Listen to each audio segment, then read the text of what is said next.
The second round of formal talks on Britain's departure from the EU got underway this morning in Brussels. The Brexit Secretary David Davis said it was time to get down to business and that the priority was to decide the rights of British and EU citizens in each other's countries. The EU says there has to be substantial progress on this and on a financial settlement and the issue of the Irish border before talks on trade can start. Meanwhile, Downing Street has said the Prime Minister will remind colleagues of the need to keep Cabinet discussions private after a series of leaks over the weekend. Adam Fleming reports. They've been getting into position for weeks, even months. Finally, it's time to talk detail. And for now, they seem to be speaking each other's language. We will now delve into the art of the matter. We need to examine and compare our respective positions in order to make good progress. For us, it's incredibly important we now make good progress, that we negotiate through this and identify the differences so that we can deal with them and identify the similarities so that we can reinforce them. Now it's time to get down to work and make this a successful negotiation. Work, yes, that's right, work. Mr. Davis left soon afterwards, leaving much of that work to officials. This week they'll discuss the Northern Irish border, which will become an external frontier of the European Union. Then there's the so-called Brexit bill, how to calculate what the UK owes for financial commitments made as a member. And citizens' rights, what will happen to EU nationals living in the UK and Brits abroad. That's what the Foreign Secretary emphasised at a meeting just round the corner.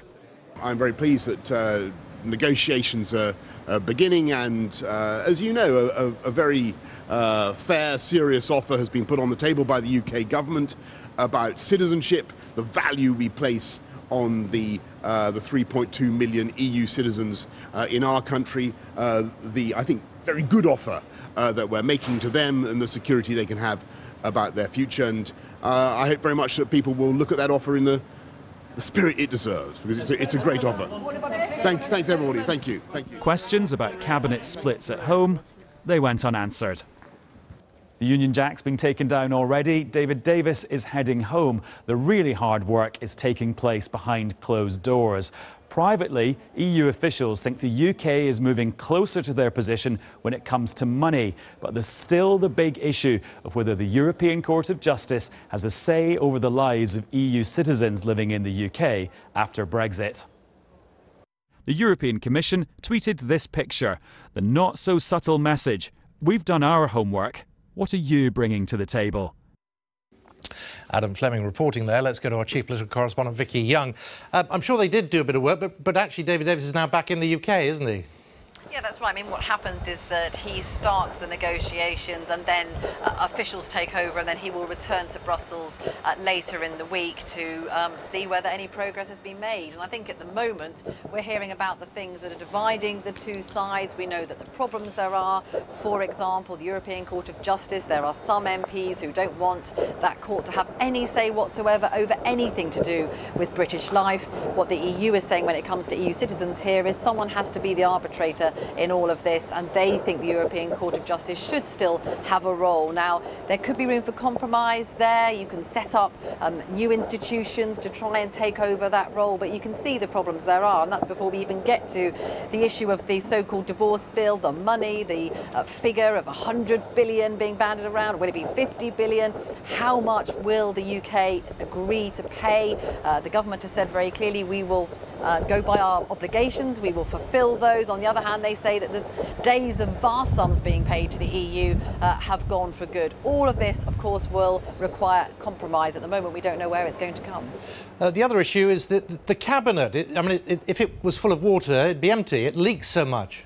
Yeah, I mean, it's really pretty incredible what has been going on this weekend. The Sunday Times suggesting that 5 cabinet ministers came out of a meeting last week and spoke to them about what had gone inside it. And Brexit is part of that story too. Philip Hammond, the Chancellor, many MPs looking to him to be the person who leads a possible soft Brexit. He's made it very clear that he wants the economy and jobs to be put first rather than an artificial reduction in immigration as he would see it. There are of course plenty in the Cabinet who think otherwise on that. Public sector pay is another issue where Philip Hammond is supposed to have said to Cabinet that public sector workers were overpaid if you took into account their generous pensions. Again, many in the Cabinet don't agree with that. So there are all sorts of shenanigans going on here, and that's before we even get to the issue of a possible leadership contest at some point in the next couple of years. But it does feel as if discipline has pretty much disappeared, certainly within the Cabinet,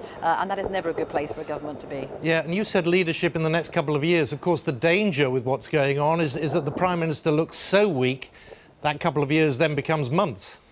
Yeah, and there are some people who want her very much to stay in position. They don't like the look of any of the other possible contenders who might take over. There are some who say, look, there's no one ready to step into her shoes anyway, so the best thing is to keep her there, to try and keep this steady.